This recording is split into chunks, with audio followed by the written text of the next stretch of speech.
Hello শিক্ষার্থী বন্ধুরা, কেমন আছো তোমরা? আমি দীপ্ত কুমার পাল। এই পর্বে আমি তোমাদের ক্লাস 4 ইংলিশ ফর টুডে বইয়ের ইউনিট 17 এর বাকি অংশ অর্থাৎ ৭৯, ৮০ এবং ৮১ পৃষ্ঠা এই পর্বে আলোচনা করব। তোমরা ভিডিও ডিসক্রিপশনে বাকি ভিডিওগুলো পেয়ে যাবে। দেখো, এখানে 3.1-এ আছে ল্যাঙ্গুয়েজ ফোকাস অর্থাৎ ভাষার আলোকপাত, ইউজ অফ পাংচুয়েশন মার্ক অর্থাৎ বিরাম চিহ্নের ব্যবহার, ল্যাঙ্গুয়েজ মানে ভাষা, ফোকাস মানে আলোকপাত, ইউজ ব্যবহার, অফ এর পাংচুয়েশন মানে হচ্ছে বিরাম, মার্ক মানে চিহ্ন অর্থাৎ বিরাম চিহ্ন বলতে দাড়ি, কমা, সেমিকোলন ইত্যাদি এগুলোকে বোঝায়। দেখো, এখানে আছে use of capital letter and full stop অর্থাৎ এখানে আমরা ক্যাপিটাল লেটার অর্থাৎ বড় হাতের অক্ষর এবং ফুল স্টপ ব্যবহার করব।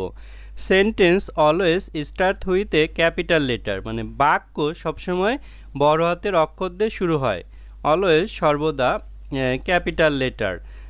নেম অফ পার্সন অর্থাৎ ব্যক্তির নাম অ্যান্ড প্লেস স্থান also start with a capital letter অর্থাৎ কোনো ব্যক্তির নাম অথবা কোনো স্থানের নামও ক্যাপিটাল লেটার বড় হাতের অক্ষর দিয়ে শুরু হয়।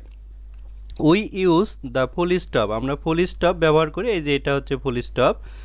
টু ইন্ড দ্য স্টেটমেন্ট অর্থাৎ বিবৃতিটা শেষ করতে আমরা ফুল স্টপ ব্যবহার করি। স্টেটমেন্ট মানে বিবৃতি। এক্সাম্পল উদাহরণ দেখো আছে, যেমন আমরা প্রথমে দেখেছিলাম একটা সেন্টেন্সের শুরুতে ক্যাপিটাল লেটার বসে। যেমন এখানে একটা সেন্টেন্স, মাই নেম ইজ উদয়, এই যে সেন্টেন্সের শুরু এম দিয়ে হয়েছে, এটি ক্যাপিটাল লেটারে।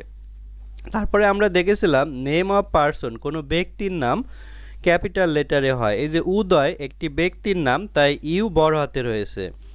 তারপরে আমরা দেখেছিলাম ফুল স্টপ হয় একটি স্টেটমেন্টের শেষে অর্থাৎ এই মাই নেম ইজ উদয়, আমার নাম উদয়, এখানে কিন্তু এই বিবৃতি শেষ হয়ে গেছে তাই এখানে এই যে ফুল স্টপ হয়েছে। তারপরে আর একটা বাক্য, আই অ্যাম ফ্রম যশোর, আমি যশোর হতে এসেছি, এই যে সেন্টেন্সের প্রথমে শুরু এই যে আই ক্যাপিটাল লেটারে হয়েছে এবং যশোর একটা স্থান, প্লেস অফ স্থান, এই কারণে যশোরের যে ক্যাপিটাল লেটারে হয়েছে। তো এভাবে আমরা ক্যাপিটাল লেটার এবং ফুল স্টপ শিখলাম। তারপর দেখো, এখানে আছে ইউজ অফ কমা অর্থাৎ কমার ব্যবহার, এই যে এটা হচ্ছে comma. When we write a list যখন আমরা একটি তালিকা লিখি, অফ ডিফারেন্ট আইটেম বিভিন্ন জিনিসের, ইন এ সেন্টেন্স একটি বাক্যে, উই ইউজ কমা আমরা কমা ব্যবহার করি।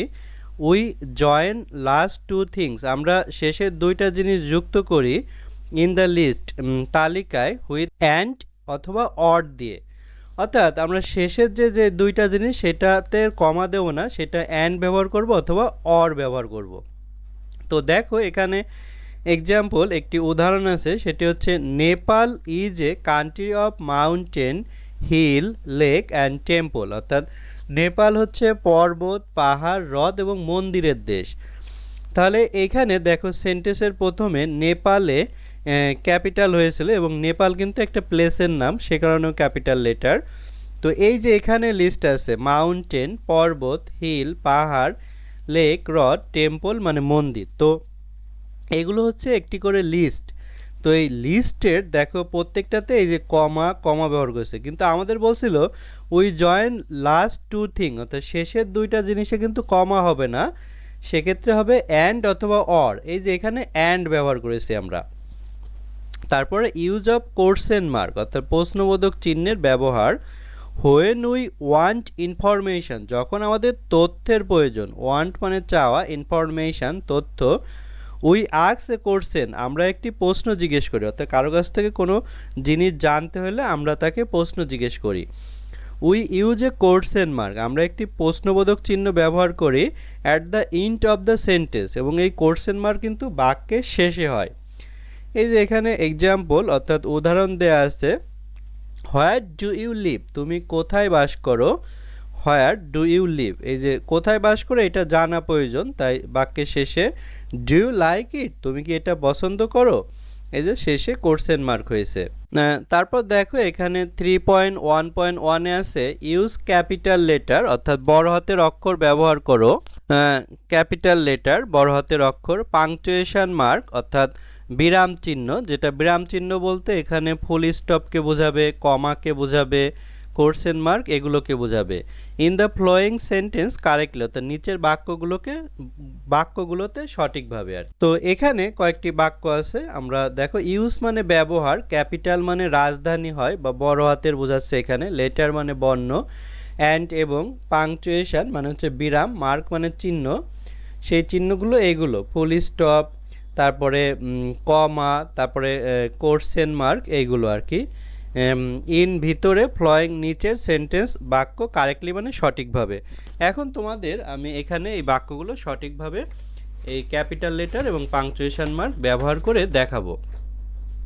দেখো প্রথমে এতে আছে মাই নেম ইজ মাসুদ, আমার নাম মাসুদ। তো আমরা জেনেছি সেন্টেন্সের প্রথমে ক্যাপিটাল লেটার হয়, অর্থাৎ এম ক্যাপিটাল লেটারে হবে। নেম ইজ মাসুদ, কোনো ব্যক্তির নাম ক্যাপিটাল লেটারে হয়, তাহলে এম, মাসুদের এম বড় হাতের হবে এবং স্টেটমেন্টের শেষে ফুল স্টপ হবে, অর্থাৎ এটি আমরা দিয়েছি। তারপরে বিতে আছে I want to buy apple, orange and banana, আমি আপেল, কমলা এবং কলা কিনতে চাই। তো এই যে সেন্টেন্সের প্রথমে আই, এটা ক্যাপিটাল লেটারে হবে। ওয়ান্ট টু বাই অ্যাপল, এই যে এখানে লিস্ট আছে তাহলে কমা হবে, অ্যাপল, কমা, অরেঞ্জ এবং শেষের দুইটা বিবৃতিতে কিন্তু অ্যান্ড হয়, যে অ্যান্ড এখানে দেয়া আছে এবং সেন্টেন্সের শেষে ফুল স্টপ হবে, ফুল স্টপ দিয়েছি। Shanta, do you like coconut, Shanta তুমি কি এই নারকেল পছন্দ করো, কোকোনাট মানে নারকেল। তো শান্তা কোনো ব্যক্তির নাম, এটি ক্যাপিটাল লেটারে হবে এবং এটি সেন্টেন্স প্রথমে, তারপরে এখানে কমা হবে। তারপরে দেখো ডু ইউ লাইক কোকোনাট, এখানে কিন্তু প্রশ্ন করা হয়েছে যে নারকেল তুমি পছন্দ করো কি করো না, তাই এটা কোশ্চেন মার্ক হবে। তারপরে আই অ্যাম ফ্রম সিলেট, আমি সিলেট হতে এসেছি, সেন্টেন্সের প্রথমে আই ক্যাপিটাল লেটার হবে, ফ্রম সিলেট একটি স্থানের নাম, এস ক্যাপিটাল লেটারে এবং এখানে ফুল স্টপ হবে। তারপরে ইতে I like green, red and blue dress, আমি সবুজ, লাল এবং নীল জামা পছন্দ করি। তো দেখো এই সেন্টেন্সের প্রথমে এই আই ক্যাপিটাল লেটারে হবে, লাইক গ্রিন, এখানে তালিকা আছে লিস্ট, তাহলে গ্রিনের পর কমা, রেড অ্যান্ড ব্লু ড্রেস, এখানে ফুল স্টপ হবে এবং এখানে গ্রিন, রেড, ব্লু, তো শেষের দুইটার ভিতরে অ্যান্ড হয়েছে। তারপর দেখো এপে আছে হোয়ার আর ইউ কামিং ফ্রম, তুমি কোথা হতে এসেছো, এই সেন্টেন্সের প্রথমে ডাব্লুটা ক্যাপিটাল লেটারে হবে এবং এটা জিজ্ঞাসা করা হয়েছে কোনো কিছু, তাই এটা কোশ্চেন মার্ক হবে। Yes she is a wonderful teacher, হ্যাঁ তিনি একজন অসাধারণ শিক্ষক। তো এখানে দেখো ইয়েস এই সেন্টেন্সের প্রথমে ক্যাপিটাল লেটারে এখানে কমা হবে, তারপরে she is a wonderful teacher, তিনি একজন অসাধারণ শিক্ষক, এখানে বিবৃতি শেষে ফুল স্টপ হবে। তো এভাবে কিন্তু আমরা ক্যাপিটাল লেটার এবং পাংচুয়েশন মার্ক ব্যবহার করতে পারলাম। তারপর দেখো আমরা 4.1-এ আসছি। 4.1-এ আছে লুক অ্যাট দ্য পিকচার, ছবিগুলোর দিকে তাকাও, অ্যান্ড ডিসকাস ইন গ্রুপ, দলে আলোচনা করো, রাইট টু সেন্টেন্স, দুইটা বাক্য লেখো, ফর ইজ টুরিস্ট প্লেস, প্রত্যেক দর্শনীয় স্থানের জন্য, the first one is done for you, প্রথমটি তোমার জন্য সম্পূর্ণ।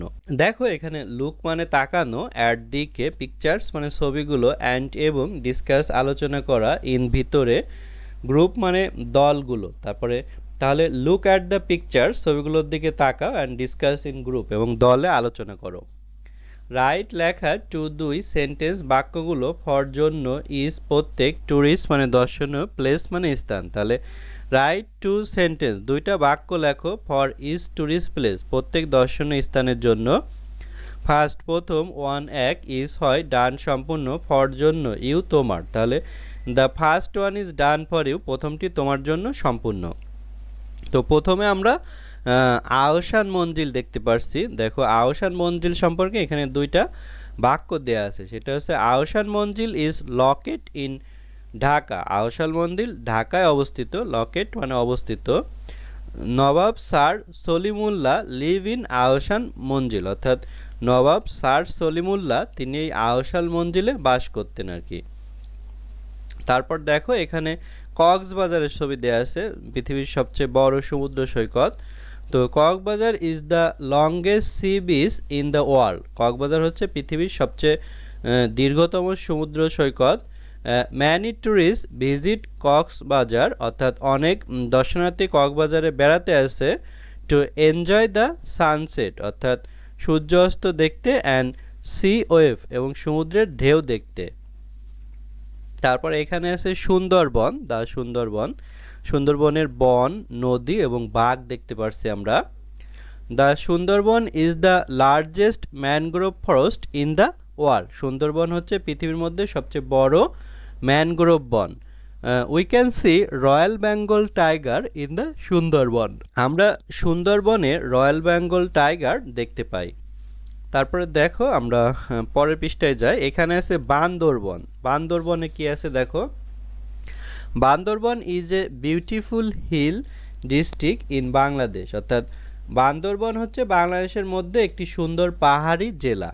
তো এখানে আছে বিখ্যাত উচ্চ সিংহ মানে হচ্ছে পর্বত, লাইক তাজিংডং অ্যান্ড কেওকাডং। অর্থাৎ তাজিংডং এবং কেওকাডং নামে দুইটা বড় বা উঁচু পাহাড় আছে যেগুলোকে পেক বা সিংহ বলা হয়। তারপর দেখো এখানে 60 গম্বুজ মোস অর্থাৎ মসজিদ আছে। তো the 60 Gombuj mosque is locate in Bagerhat. 60 গম্বুজ মসজিদ বাগেরহাটে অবস্থিত। It is a famous UNESCO world heritage site and has many beautiful dome. এটি একটি বিখ্যাত ইউনেস্কো ওয়ার্ল্ড হেরিটেজ সাইট এবং এতে অনেকগুলো সুন্দর গম্বুজ রয়েছে। তারপর দেখো এখানে 4.2-তে বলছে রাইট এ শর্ট কম্পোজিশন। একটি সংক্ষিপ্ত রচনা লেখো। One your favourite tourist spot. তোমার প্রিয় দর্শনীয় স্থান সম্পর্কে ইন বাংলাদেশ অর্থাৎ বাংলাদেশে। রাইট লেখা শর্ট সংক্ষিপ্ত কম্পোজিশন রচনা। ওয়ান উপরে ইওর তোমার ফেভারিট মানে প্রিয়, ট্যুরিস্ট মানে দর্শনীয়, স্পট মানে স্থান, ইন ভিতরে বাংলাদেশ মানে বাংলাদেশ। তো দেখো এটি এখন আমরা তোমাদের লিখে দেখাবো। দেখো এখানে আমরা সেন্ট মার্টিন আইল্যান্ড অর্থাৎ সেন্ট মার্টিন দ্বীপ সম্পর্কে লিখেছি। I would like to visit Saint Martin island. আমি সেন্ট মার্টিন দ্বীপে ভ্রমণ করতে পছন্দ করি। It is the only coral island in Bangladesh. এটি বাংলাদেশের একমাত্র প্রবাল দ্বীপ। কোরাল আইল্যান্ড মানে হচ্ছে প্রবাল দ্বীপ। The water of the sea অর্থাৎ এই সমুদ্রের পানি ইজ ভেরি ক্লিয়ার, খুব পরিষ্কার, অ্যান্ড ব্লু দেয়ার এবং সেখানে নীল। I want to see the beautiful coconut tree. আমি সুন্দর নারকেল গাছ দেখতে চাই। অ্যান্ড কালেক্ট সি শ্যাল এবং সমুদ্র শামুক সংগ্রহ করতে চাই। সি শ্যাল মানে শামুক আর কোকোনাট মানে নারকেল। দেখো এখানে আমরা বাংলাও দিয়েছিলাম। সেন্ট মার্টিন দ্বীপ। আমি সেন্ট মার্টিন দ্বীপে যেতে চাই। এটি বাংলাদেশের একমাত্র প্রবাল দ্বীপ। সেখানের সমুদ্রের পানি খুব স্বচ্ছ এবং নীল। আমি সুন্দর নারকেল গাছগুলো দেখতে চাই এবং সমুদ্রের ঝিনুক সংগ্রহ করতে চাই। এই ঝিনুক বা শামুক আর কি। তো বন্ধুরা আজ আমাদের ভিডিও এ পর্যন্তই। এই ভিডিওর মাধ্যমে আমরা ইউনিট 17 সম্পূর্ণ করলাম। এর পরের ভিডিওতে আমরা ইউনিট 18 আলোচনা করব। ভালো থেকো তোমরা। ধন্যবাদ সবাইকে।